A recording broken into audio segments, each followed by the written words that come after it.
Hello, everyone, and welcome to another Scots Whay Hae podcast, this time with musician Clare Stewart, to talk about the vocal ensemble APOLLO5 and their forthcoming release.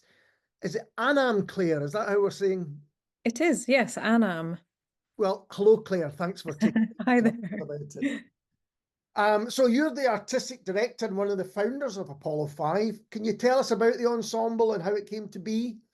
Yeah, so I started the group just nearly 15 years ago. It'll be 15 in January, at the end of January. So we're celebrating our 15th year, and I began the group just purely because I had a passion for singing and making music in a small group of musicians in an ensemble of just 5 people. So it came from just a love of singing with other people. And who are these other people? Who else is involved with APOLLO5? So there are 5 of us, as the name might suggest. So there's me, and I sing mezzo soprano, and there's a soprano called Penelope Appleyard, and we have 2 tenors. We're lucky to have 2, not just one. Joseph Taylor and Oscar Golden Lee, and our bass, who makes up the core of the group, Augustus Perkins Ray. And on the album, there are other musicians involved. There are instruments involved, for instance. Yeah, this is not our norm. It's a bit of a departure for us, but it's been really exciting to get together and collaborate with other musicians. We've got a harpist, Ruth Wall, a percussionist, a very famous percussionist, who has been touring around with different groups for decades, and she is playing the drum and harmonium on the disc. And then we also have Rita, who's playing pipes, Uilleann pipes. Yeah, it was interesting listening to the music because a lot of this music, it seems to me, there's a bit of a resurgence. As Uilleann pipes, for instance, a few years ago, I wouldn't have been able to, tell you what they were. But recently, there's a lot of people been playing them more often. They've been to different festivals where they've featured. Well, I think it's fantastic to see a sort of resurgence in popularity of folk music in general. We see a lot more of it wherever we go, and these pipes are lovely. They're not like the traditional pipes you might see in a marching band or something like that, but they're smaller and they're a bit quieter, and they're lovely, and they make a lovely soft sound. So I think they're a bit more accessible for people to pick up and learn. And they're quite intimate as well, which you wouldn't expect from pipes. But when I've Yeah. seen people play them, you really have to kind of, as you Mm. say, lean in and kind of listen to them. No, they can be quite soft and gentle, and actually you'll hear on the album that Rita Farrell, she's got a really nice touch with it, which actually really works well with the 5 voices. So you say this is a bit of a departure. Is it usually just the 5 voices on Yeah, we're usually a cappella, which means completely unaccompanied. We don't have any other instruments playing along with us. So, and that's the kind of beauty and the joy of singing in a small ensemble like this. You get to create all the harmonies and all the percussive sounds as well in some styles of music. Everything is coming from the voices alone, which is quite exciting and can be very you can achieve quite a wide range of different sounds with just voices. And that you've mentioned you've been going for, did you say 15 years? Is that right? Yeah, yeah. It's 15 years. Seems So to have what, flown by. so in terms of the history of the band, how have you developed as a group? Well, I was involved closely with the another group, and when they formed, they're called Voces 8, and they're a group of 8 singers. And when they formed, we also wanted to set up a foundation, an education foundation to go alongside that.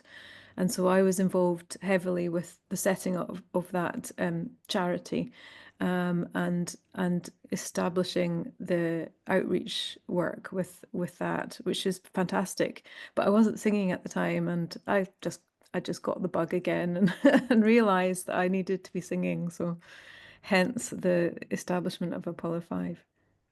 And have you done previous recordings? There have been quite a few albums that people can maybe look back Yeah. on. This is our seventh album. So we have done a real wide range of different music, different from different periods of time, right up to modern arrangements and new music written for us. So there's a really wide range of music available on all our discs. So let's talk a bit more about the new one, Anam. What is that got a meaning? Is that a meaning behind Yeah, it?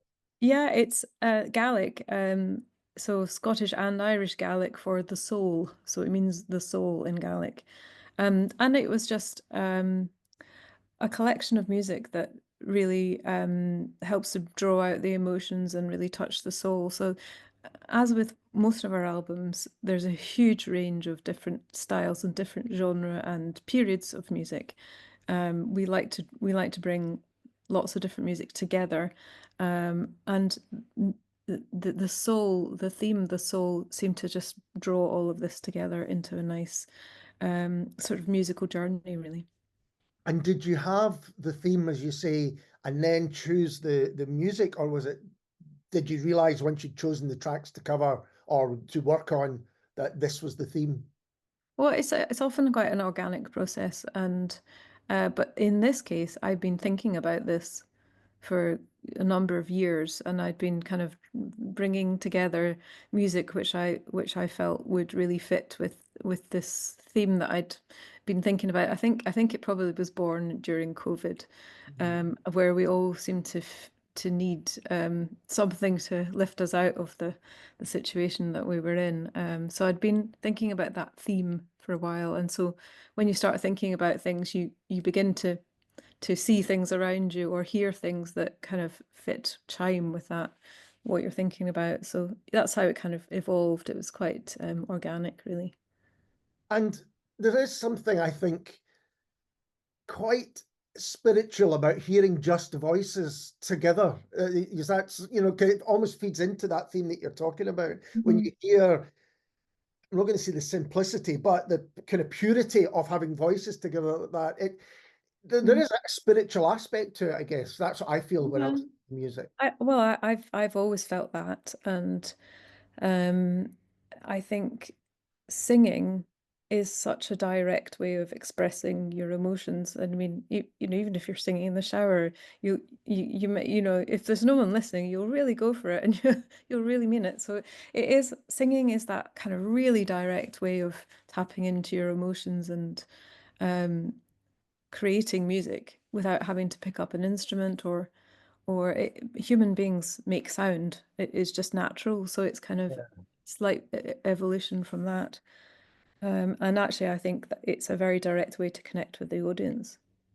And you've said in your press release that this album feels like coming home to your roots. Can you expand on that a little bit?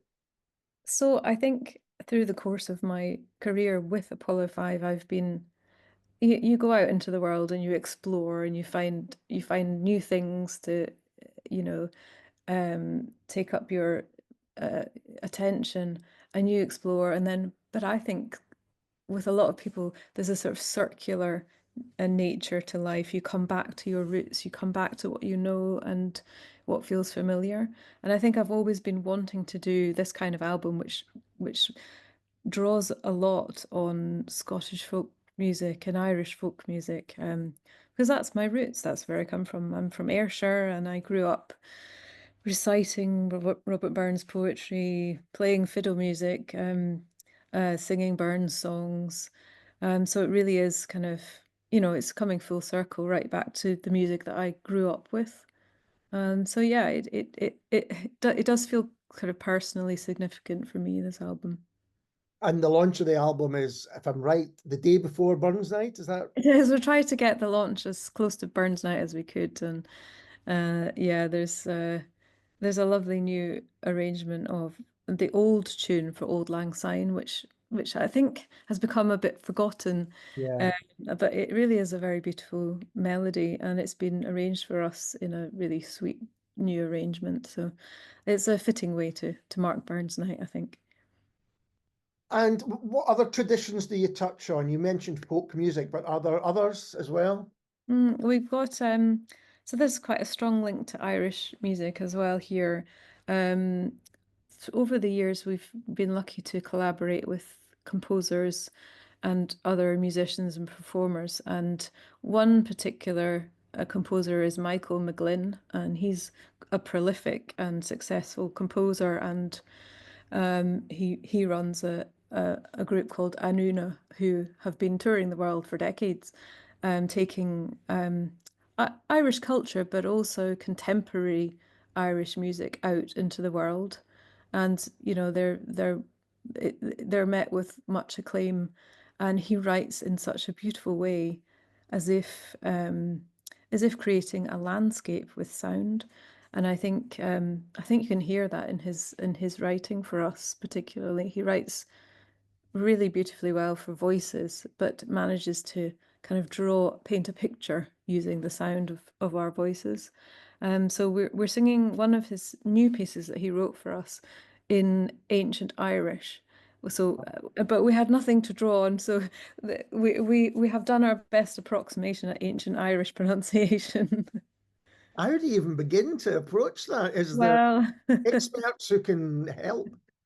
we've reached out, and Michael obviously knows some people who, are academics in that area. So we've done the best that we could. Nobody so far has pulled us up as we've performed it. Well, I guess there's not many people. I'm always interested when you're comparing, perhaps unfairly, but how Irish culture has spread around the world. The diaspora has really, you see it everywhere. I've been in an Irish bar in Fiji. It really has spread around, and I Yeah. think sometimes that Scottish culture hasn't quite managed to do the same thing. Is that a fair point? Um, well, I suppose as you might be able to describe Irish people having the gift of the gab, and being a bit sort of, perhaps we're a bit more reserved. I don't know, but actually, you'll hear on the album an arrangement of a Scottish folk song which originated in Glasgow on the Clyde, called "Black Is the Colour," but actually it's more well known as an American folk song. And this is due to the movement of people from Scotland to the Appalachian Mountains and to the Carolinas, and they took the folk music with them. And in fact, you can hear a lot of similarities or origins in a lot of American country music coming from this diaspora that you mentioned, and that's Scottish and Irish.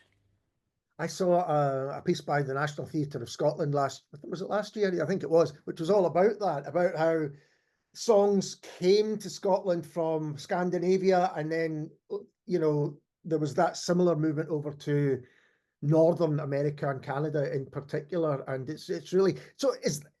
Is the history of the music something you're interested in as well?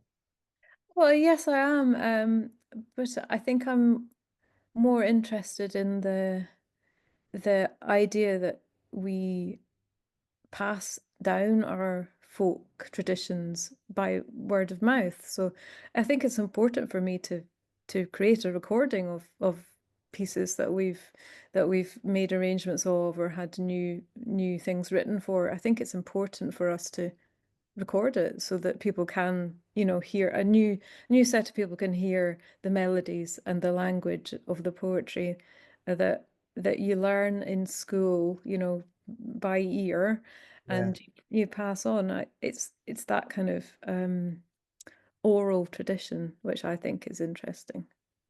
And certainly someone from Scotland who has had a global reach as Burns himself, and you said that you grew up in Ayrshire, and you maybe explain to people who haven't got that kind of connection just how important he is, not just to Scotland, but I mean specifically to Ayrshire.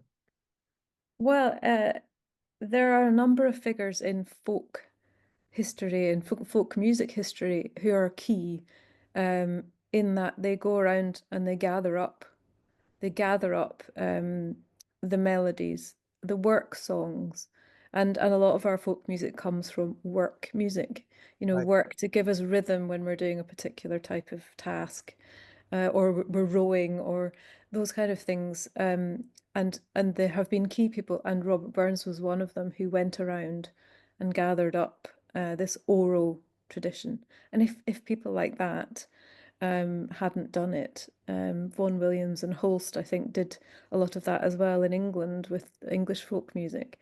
And if he hadn't done that, we wouldn't know about it. And he also, as a poet, captured, I don't know, the feeling of the land that he came from. And so when I read Burns' poetry, it has, obviously it's beautiful poetry in itself, but it really has a draw for me because it speaks to me of the land where I came from, and the land that he was describing and talking about. So it does have a particular um, uh, sense of place about it. But Robert Burns has, as you said, become popular all around the world. And I was recently in, I can't remember where I was, but I think they're from Eastern Europe somewhere, and they had heard of Robert Burns. In fact, were able to recite some Burns to me, which was fantastic. So he's a huge figure in romantic poetry. Yeah, amazing. I once was at a conference many years ago, and someone was giving a paper on how Burns was being taught in schools in Russia, in kind of Soviet Russia, as for his political leanings as much as his kind of poetic stuff as well. So he really Yeah, has kind of yeah. out. And we mentioned earlier on how the folk tradition in general seems to be having a resurgence at the moment with a lot of musicians not just discovering the older ballads, that tradition, but creating new stuff themselves in that tradition. Yeah, I think that's important actually as well, because folk traditions are always evolving. We're creating new traditions and new music and new poetry and new responses to life. And so to be inspired by what's gone before, I find is really important when creating new works of art, new music. And rather than trying to ignore what's gone before, actually being able to draw on your own history is, I think, part of creating music that's actually true and meaningful. And the album sounds amazing. The voices sounds amazing on record. I'm guessing it's even more amazing live. What kind of experience is it in when you play live? Well, we're often in well, we do perform in a wide range of different types of venue and different size of venue, but I think most effective is when we can perform in a fairly small concert hall, or we're often in churches because the acoustic is good for um unaccompanied voices. So I think in an intimate setting, it's really, it can be really direct and quite moving for an audience. Yeah. Because as you mentioned, it's just five voices, and that is it's quite an unusual thing to experience, really. There aren't many, people going to concerts where it's just voices.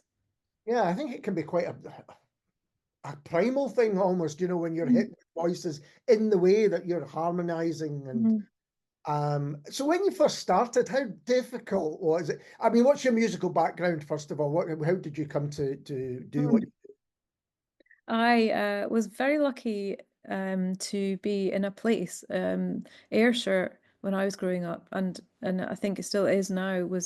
Was actually a really musical place in different ways. I've talked about the folk side of things, and people like Eddie Reader were my heroes, listening with my dad. But on the other side of things, there is a strong tradition of singing in choirs in Ayrshire. And I was lucky to be in several different kinds of choirs. I think my parents saw that I had some kind of ear or some talent for singing, and so they helped me to explore different groups to join. And I was in a thing called Ayrshire Voices, which was a kind of Ayrshire wide opportunity for kids to join choirs, and I know that that has been a formative experience for both me and for many other people who've gone to be professional musicians and singers. But another aspect of my musical upbringing was joining a church choir um, in the Episcopal Church, where there were choir boys and choir girls, and I just happened to attend a service once as part of a brownie troupe or something like that, and in came the choir, and there all these kids were singing together in harmony, and I was very moved by that. So I joined that choir, and I got some choral training that way. And that's kind of the direction my music took. I went to study in Edinburgh and then St Andrews, and so I had that choral educational background, and I feel very lucky to have had both the folk music heritage background and then also this kind of more formal choral, Western choral tradition. So I feel like I've been able to make the most of the musical opportunities that were available in Ayrshire. So I'm always thankful for those those individuals who are running choirs, who give kids opportunities that just might lead them on to amazing things. It's such unfortunately reasonably rare in terms of the amount of people, but people who are now making their living in music, and I've often had a start from people like that who put together. There's a lot of great jazz music in Scotland coming out of Scotland at the moment. Mhm. And the groups that were formed in areas like Perthshire and Dumfries, that were, people were given the first chance to pick up an instrument. It's absolutely vital, I think. It comes down to individuals like that. I mean, we're in a difficult situation in that all our funding for the arts is just, as we know, declining all the time. But there are people who are just determined to keep things going, and in order to do that, you need to provide opportunities for young Mhm. kids, like picking up an instrument or joining a choir. So people are doing amazing stuff in difficult circumstances, but we need those people. We need to support them. Absolutely, absolutely. So taking that what you've said on board and coming now to the getting Apollo 5 together, when it's a vocal group, do you have to know that you can work together? Do you try people out? And how does it work?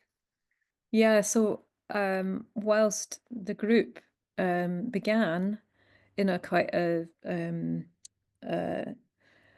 in a way which was quite organic, we found I found 5 people who wanted to just create something new together.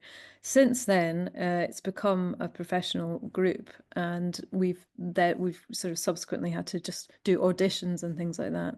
But when you audition someone, it almost the singing part is almost a given. You've got to be able to sing well and read the music and interact, but it becomes a lot more about the person and how you can function as a team. So it's quite difficult to find people um, through audition processes because everybody's, trying their best to, show themselves off at their best. But I think once you find the person you're looking for, you just sort of click, and the team dynamic is because it's so important, because we spend a lot of time on the road, we've got to get on together. So it really is an important aspect.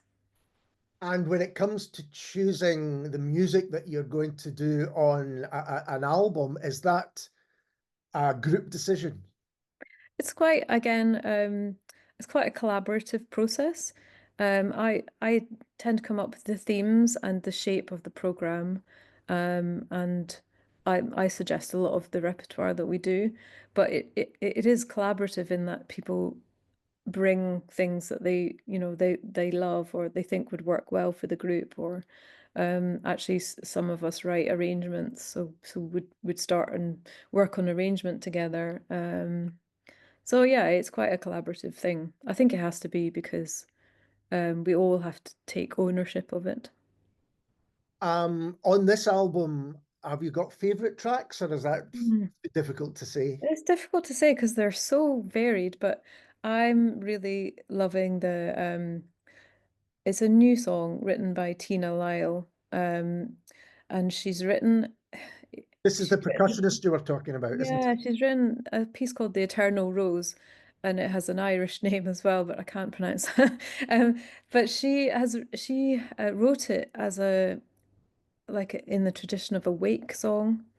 it? And I think she wrote it at a friend's wake. And it just kind of came to her. And she wanted to develop that into a piece for us. And this is sort of the culmination of the album, whereby we bring in the drum, the harmonium, and the pipes together.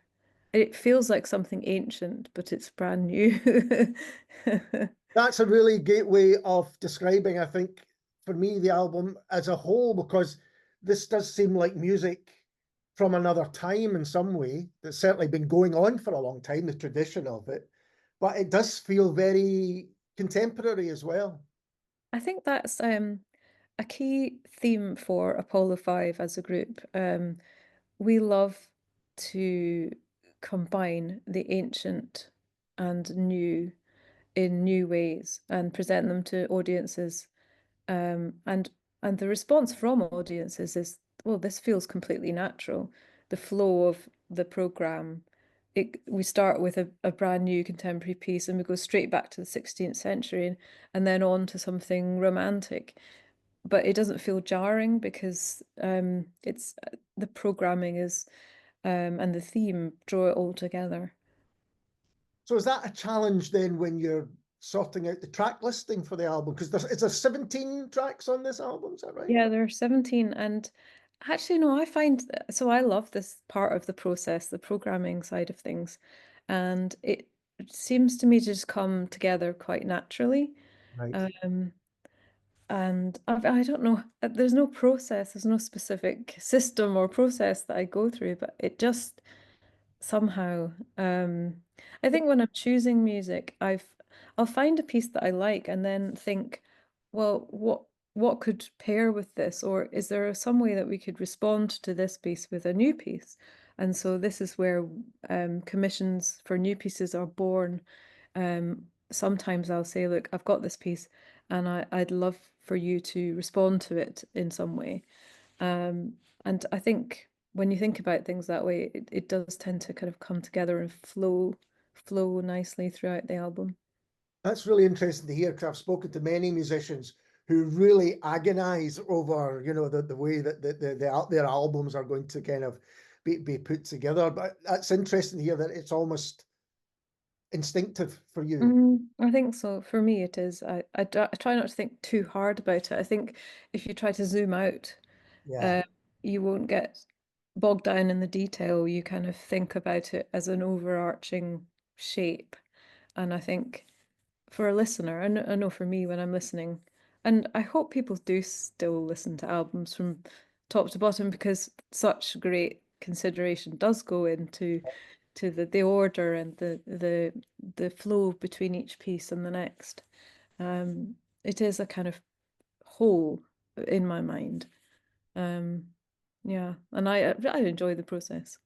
And we touched briefly on the Apollo 5 live experience. Are you going to be touring this album? Is there a plan to do that? Yes, we're launching it next week with a concert in London, and which will also be recorded and filmed to go out on a digital festival live from London. Oh. So you can actually catch it in the summertime. It's going to be released. So this album will start to tour officially in September, which is the start of our new season. So if you watch out the Apollo 5 website, you'll find dates for the tour, and we hope to be coming up to Scotland. And is that going to be with the musicians that you've got on board this time? Well, we'll be launching it with our piper and the drums and harmonium, and we hope we can tour with our musicians. But as you know, we're usually just 5 people and no instruments, so so we hope to be able to have the time to set up a tour where we can take musicians, or it may just be a one-off concert with the musicians there too. And you mentioned that the launch is going to be in London. Are you based in London yourself? We're based in London, yeah. We have a home in the city of London. It's called the Vauxhall Centre, and it's round the corner from St Paul's Cathedral. Oh, wow. And it's a Christopher Wren church, a small one, which is completely amazing acoustically for the size of our ensemble. And so we do a lot of our recording there. We do performances and workshops there as well. So it's a great base for us. So we'll be launching it there, but then taking it on the road September 2025. That sounds like the perfect home for you. Yes, Absolutely. it Well, is. I'm just wondering then, as someone who's away from Scotland but still has their roots there, do you have any thoughts about how music is in Scotland at the moment, or does that seem like another place entirely? Well, I was recently in Glasgow actually, over the Christmas period, and I've heard so much amazing news coming out of Glasgow in particular about music and singing in general. I mean, the conservatoire is producing some fantastic singers, both soloists and also choirs as well, and obviously instrumentalists. I think Scotland is, it feels to me that Scotland is thriving musically, but I'm not there, so I don't really know the whole picture of how things are going up there. But I know that the connections with the Edinburgh Festival, we're hoping to be coming to the Edinburgh Festival, so we're working on that. But music in Scotland, on the West Coast, I've always felt was very strong, and I really hope that can remain strong. And reports that I hear are very positive. And we're just about to start, as we speak, in a couple of days' time, Celtic Connections begins Fantastic. again. And I notice again in your press release, there is a thing about Celtic Connection. But is that something, have you played Celtic Connections before? No, that would be just a dream, I listened to that growing up, and it would be a dream to go there with this program particularly, and we'd certainly want to bring our piper with us. That would be perfect. I think it would, having listened to the album, I think it would be perfect. Claire, thank you so much for taking the time to talk to me, and all the very best with the album. Thank you. It was a pleasure. And we'll be back soon with someone completely different.